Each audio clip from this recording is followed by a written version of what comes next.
别笑。এই যে ভাই আমার এক গ্লাস পানি দেন তো। এই ভাইয়া, এই যে ভাইয়া আমার এক গ্লাস পানি দেন। কি কাজ করলাম, তোমার কাছে কি অপরাধ করে ফেলালাম? আরে জলদি বলো, জলদি বলো। হাতে বল এই প্রচন্ড গরমে ঠান্ডা এক গ্লাস পানি দাও। আমার তেমনই তোমার আর জলদি লাগে আমার মাথায় শুকিয়ে যাচ্ছে। জলদি বলো, তাড়াতাড়ি কর। টেস্টি লেবুর শরবত আর স্পেশাল ফলের শরবত আইনে দিবি।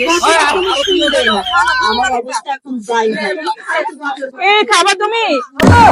নাও খাও বাবু। না তোর মুখে তো আমি খাবো না।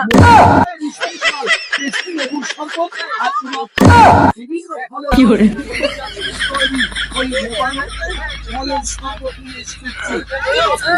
দাম তো বেশি না, টেস্টি লেবুর শরবত মাত্র 10 টাকা আর স্পেশাল ফলের শরবত প্রতি গ্লাস। তোমরা তাকায় রয়েছো কেন? খাবা তোমরা? বুঝতে পারছি। no, no, no.